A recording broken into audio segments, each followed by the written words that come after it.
आज कक्षा सप्तम के विद्यार्थियों के लिए है, जो बच्चे यूपी बोर्ड के हुए हैं, जो सरकारी विद्यालयों में जो किताब चलती है, देख रहे हैं ना, संस्कृत मंजूषा।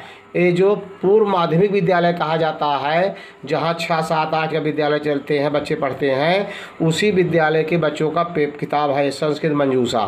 समझ रहे हैं, सरकारी किताब है, सभी विद्यालयों में यही किताब पढ़ाया जाता है। तो आज हम 2 पार्ट पढ़ा दिए हैं, पहले से वीडियो बना के डाल दिया गया है, पूरा एक्सरसाइज हल है, सब कुछ। पाठ तृतीय आज इसका भावार्थ, मतलब आता है ना 4 नंबर का कि निम्नलिखित श्लोक का संस्कृत में हिंदी में अर्थ लिखिए, तो बिल्कुल यही पाठ 3 तृतीय पाठ अभिलाषा, मतलब लेखक कवि का क्या अभिलाषा है, क्या इच्छा है, उसी के बारे में पढ़ना है। बिल्कुल एक एक शब्द को देखेंगे, सावधानी पूर्वक छोड़ेंगे नहीं। और वह बच्चे जिनको अर्धवार्षिक का पेपर की ज़रूरत है देखने के लिए, समय आ गया है, बस 2-4 दिन के बाद पेपर आपको जाने लगेगा। बिल्कुल 6 से 10 सेट में पेपर मिलेंगे। और अभी जितने पेपर डाले गए हैं उनका जा कर के सीरीज में जा करके वहाँ चेक करिए, पूरा चैनल पे पेपर डाला गया है, 10-10 पेपर, 15-15 पेपर पूरा हल सहित मिलेंगे। कंप्लीट कर लीजिए, बिल्कुल आपके लिए यह चैनल रामबाण है। अगर आप पहली बार विजिट कर रहे हैं तो चैनल को सब्सक्राइब कर लेना, ताकि आपको हर वीडियो आपको सबसे पहले प्राप्त हो।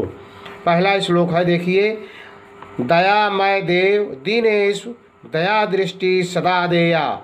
हे दयामय, कभी कह रहा है, हे दयामय ईश्वर, आप दीन दुखियों पर सदा दया की दृष्टि बनाए रखेंगे, बनाए रखिए।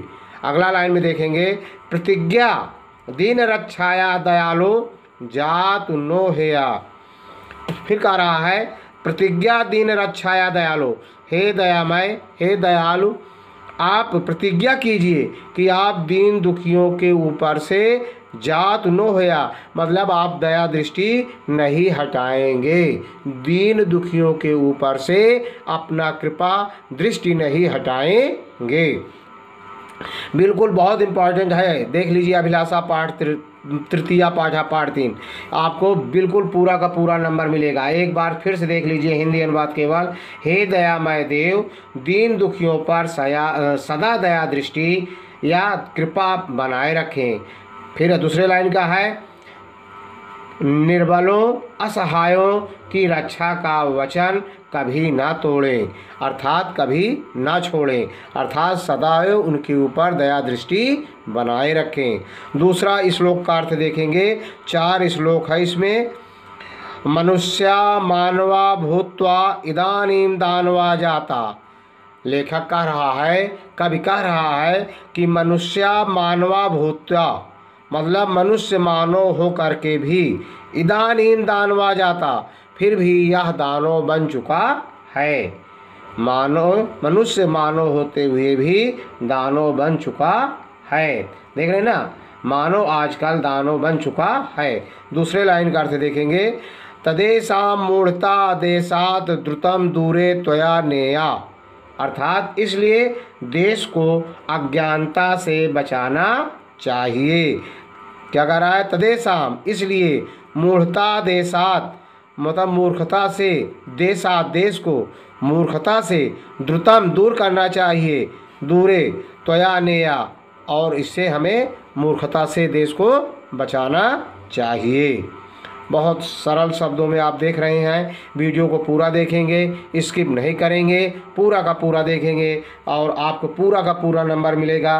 पहले आप शब्दार्थ देख लीजिए, आपकी किताब में शब्दार्थ होगा, पूरा आप शब्दार्थ अगर याद कर लेते हैं तो अर्थ निकालने में आपको सरल हो जाता है।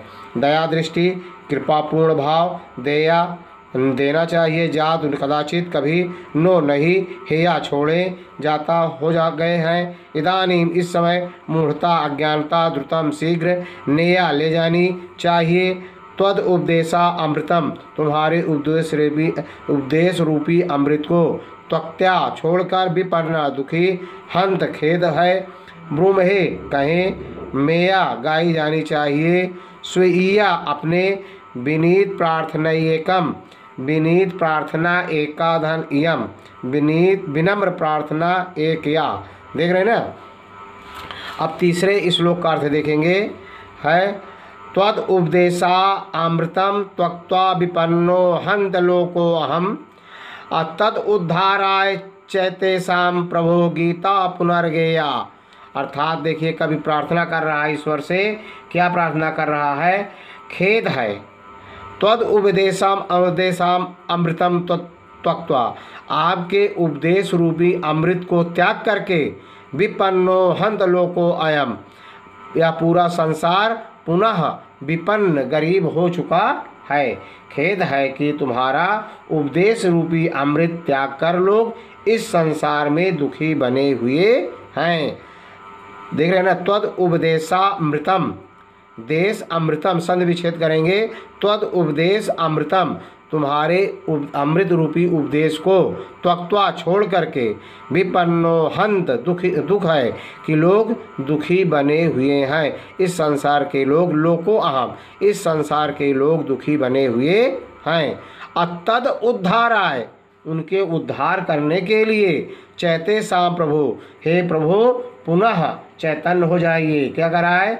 इस संसार में दुखी बने हुए हैं, इनके उद्धार के लिए एक बार फिर गीता गानी चाहिए। हे ईश्वर, आप उनके रक्षा के लिए, उनके उद्धार के लिए आपको एक बार पुनः गीता गानी चाहिए, मतलब गीता का उपदेश देना चाहिए। तत् उद्धाराय चैतेषाम प्रभु गीता पुनर्गेया, पुनर्माने फिर से एक बार पुनर्गेया गाना चाहिए, ये उपदेश देना चाहिए। चौथा का देखेंगे अर्थ, किम अधिकम ब्रूम हे भगवन विनीत प्रार्थना एकम, यदेते बालका स्वीया प्रभु नो विस्मृत नेया। बहुत इंपॉर्टेंट चौथा है भाई, कह रहा है। फिर देखिए ध्यान से, किम अधिकम ब्रूम हे भगवान, हे भगवान हम और अधिक क्या बोलें, हे भगवान आपसे और क्या विनय करें। किम अधिकम ब्रूम हे भगवान, हे भगवान हम आपसे और अधिक क्या प्रार्थना करें, क्या क्या बताएं। विनीत प्रार्थना एकम, केवल विनम्रता पूर्वक एक प्रार्थना है, बस इतनी प्रार्थना है या एक प्रार्थना है कि हम सब यदेते बालका सुखिया, हम सभी बालका, बालको, बालका, बालका मतलब हम सभी जितने भी हैं संसार के जितने भी प्राणी हैं, तदेय बालका सुखिया, हम सभी आपके बालक हैं। प्रभु नो विस्मृणेया, आप हमें भूलेंगे नहीं, अपनी दया दृष्टि हमारे ऊपर सदैव बनाए रखेंगे। फिर से देख लीजिए इसी चौथे को, हे भगवान आपसे और क्या विनय करें, विनय प्रार्थना करें। बस इतनी प्रार्थना है कि हम सब आप ही के बच्चे हैं, बालक हैं। प्रभु नो विस्मृणेया, हमें इसलिए भूलिएगा नहीं, हम सभी आपके बच्चे हैं, इसलिए आप मुझे भूलिएगा नहीं। देख रहे हैं ना, बिल्कुल। अगर वीडियो अच्छा लगा हो तो लाइक करना, सब्सक्राइब करना, शेयर करना। जय हिंद, जय भारत।